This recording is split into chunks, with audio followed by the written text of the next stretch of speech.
Басында бәрі керемет секілді болды. Дәрігерлер ғажайып деді, туыстар Құдай сақтады деді. Үйге гүл мен тәттілер ағылды. 2 аптадан соң қызды үйге шығарды. Бірақ үйдің ауасы өзгеріп кетті. Жанар бұрынғыдай күлмейтін, бұрын әр дыбысқа елеңдеп әндетіп жүретін. Енді қадамдары тым жай, тым дыбыссыз. Ол есіктерді ақырын ғана ашып жабады. Бірақ сол ақырындықтың өзінен бір ауыр нәрсе сезілетін, бірдеңе жасырын, бірдеңе бақылап тұрғандай. Ең қорқыныштысы көздері тірі, бірақ ішінде жылу жоқ. Бұрынғы анам деп құшағына жүгіретін қыз емес. Ол анасына қарайды. Дәл адамға қарағандай емес, үйдегі затқа қарағандай, салқын, өлшеп. Айдана алғашқы күндері мұны шаршаудан көрді. Бас ауырған шығар, травма ғой. Ерлан да үндемей жүрді, себебі шындықты айтуға екеуі де қорықты. Олар өз қызын сағынған. Ал Жанар түнде ұйықтамайтын. Айдана бір түнде оянып кетіп, қыздың бөлмесіне қарай жүрді. Есіктің ар жағынан сыбыр естілгенде, ол тұтқаны ақырын басып ашқанда, Жанар төсегінде отыр екен. Терезе алдында ай сәулесі бетіне түсіп тұр. Беті әппақ. Қызым, не істеп отырсың? Жанар басын баяу бұрды. Тыңдап отырмын, мама. Үйдің тынысын. Айдана еріксіз күліп жібермек болды, бірақ күлкі шықпады. Иә, сіздердің тыныстарыңызда да соған араласып тұр. Айдана бір қадам шегініп кетті. Сен қорқып жүрсің бе? Жанар көзін сығырайтып тым ересек адамша жауап берді. Жоқ, қорқатын ештеңе жоқ. Қорқу сіздерге ғана керек. Сол түні Айдана ұйықтай алмады. Күндер өте берді. Үйде ұсақ-түйақ нәрселер бұзыла шыға бастады. Алдымен Ерланның сағаты тоқтады. Жаңа батарейка салса да қайта тоқтай береді. Сосын үйдегі шамдар жыпылықтап өздігінен өше беретін болды. Көрші электр жүйесі деді. Бірақ мұның бәрі Жанар бөлмеден шыққанда ғана басылатын секілді. Айдананың өзі өзгере бастады. Таңертең тұрған кезде әлсіз, сүйегі ауыр, өзінің асты көгеріп, жүзіндегі өң қашты. Ерлан да бұрынғыдай күшті емес, жұмыста ұмытып кету көбейді, ашуланғыш болды, дауысы сыбырлап қана шығатын болды. Ал Жанар керісінше, тым сергек, тым тыныш, тым жинақы. Бір күні Айдана ас бөлмеде отырғанда қыз жанына келді. Қолында бұрынғы сүйікті ойыншығы кішкентай аюы. Мама, деді ол жай ғана. Сіз шаршаған кезде мен жеңілдеп қаламын. Айдананың жүрегі шым ете қалды. Не айтып тұрсың, қызым?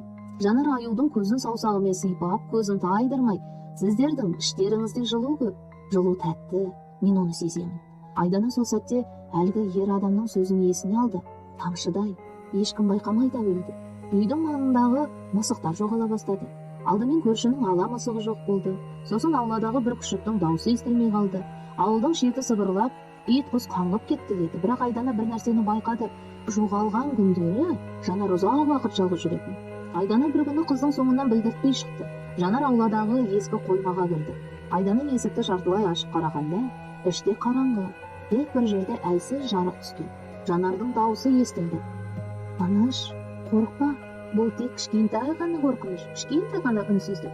Айдана есікті кең ашып жібергенде Жанар жалт бұрылды. Қойма іші бос сияқты, бірақ ауа тым салқын, тым ауыр.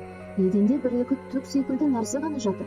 Айдананың көзі қараңғылыққа үйренген сайын жүрегі лүпілдеп, көз алдына елестей суреттер келгендей болды. Ол көргісі келмейтін нәрселер. Ол кішкентай марғаудың өлексесін байқаса да көрмегендей болды. Сен мұнда не істеп жүрсің деп айғайлап жіберді ол. Жанар жымиған жоқ, бірақ көзінің түбінде әлде бір қанағат барды. Мен үйді тыныштандырып жүрмін, мама. Үйде бірдеңе ашулы, оны тыныштандыру керек. Қандай бірдеңе? Жанар иығын қиқаң еткізді. Ол сіздер, ашуыңыз, көзіңіздегі жас, үрейіңіз, ол бәрі ластайды. Айдана қызын құшақтамақ болды, бірақ Жанар бір қадам артқа шегінді. Сол қимылдың өзі Айдананы тілсіз қорлады. Ана қолының жылуын қыз қабылдамай тұр. Сол күннен кейін Айдана мен Ерлан бір-бірінен алыстай бастады. Үйдің ішінде үнсіздік көбейді. Ерлан кешке үйге келіп диванға құлап түседі, ұйықтап қалады. Айдана ас үйде шайын ұстап отырып саусақтарының дірілін тоқтата алмайды. Ал Жанар олардың арасындағы бос кеңістікте жүрді. Тыныш, жеңіл, көлеңкедей. Бір күні Ерлан шыдамай қалды. Ол түнде оянып қыздың бөлмесіне кірді. Жанар терезе алдында тұр екен. Перде қозғалып, сырттан желдің емес, бір түрлі сыбдырдың дауысы келеді. Ерлан дауысын қатайтып, сен біздің қызымызсың ба? Жанар әкесіне баяу қарады. Мен сіздердің қыздарыңыздың тынысымын. Не? Ерланның тамағы құрғап кетті. Жанар сөзін асықпай жалғады. Ол кеткен, бірақ сіздер оны қайтаруды сұрадыңыздар. Сіздер ұя дедіңіздер. Мен сол ұяның салдары. Ерланның қолы дірілдеп қасындағы шамды ұстап қалды. Сонда сен кімсің? Жанар терезеден сыртқа қарап, Мен үйдің ішіндегі суықпын. Мен сіздердің үрейлеріңіздің пішінімін. Мен сіздер берген нәрсемін. Ерлан жүрегін ұстап бір сәтке дем ала алмай қалды. Біз оны құтқардық қой. Жанар басын сәл еңкейтіп, құтқару? Әрқашан біреуден бірдеңе алады. Ерлан артқа шегінді. Сол сәтте бөлменің бір ұшындағы көлеңке қозғалғандай болды. Ерлан көзін жұмып ашқанша бәрі қайта тыныш. Бірақ оның ішінде бір-ақ сөз қалды.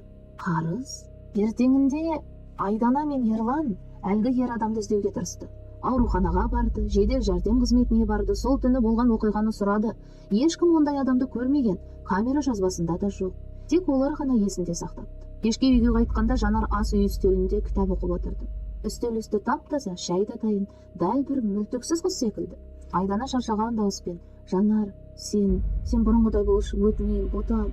Жанар кітаптың бетін жапты. Бұрынғыдай? Ол сөзді аузына салып көргендей қайталады. Бұрынғы Жанар сіздерді жақсы көрді. Сіздер сол махаббатты өмірге айырбастадыңыздар.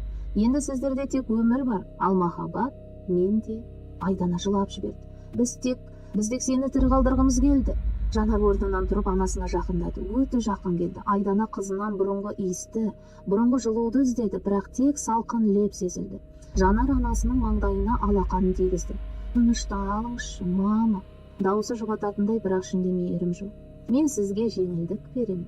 Айдана сол сәтте тізесі босап орындыққа отырып қалды. Көзі бұлдырап, бойынан бір нәрсе суырылып кеткендей болды. Күш, үміт, қуаныш, бәрі тек бос қабақ қалды. Жанар кейін шегінді де өз бөлмесіне кетті. Дәліз шамы бір сәт жыпылықтап қайта жанды. Үй ішінде ауыр тыныштық қалды. Ерлан мұрышта үнсіз тұрды, қолында телефон нөмері термек болды, бірақ кімге, қайда, қандай сөзбен? "Қызымыз тірі, бірақ ол бізді жеп жатыр" дейін бе? Ол өз-өзіне ғана сыбырлады. "Біз дайынбыз" деді. "Біз дайын емес едік." Ал жоғарғы қабатта Жанар терезеге қарап тұрды. Сыртта жел жапырақты ұшырып, қараңғылық қалыңдай түскен. Қыздың көзі сол қараңғылықпен бірдей болып кеткендей.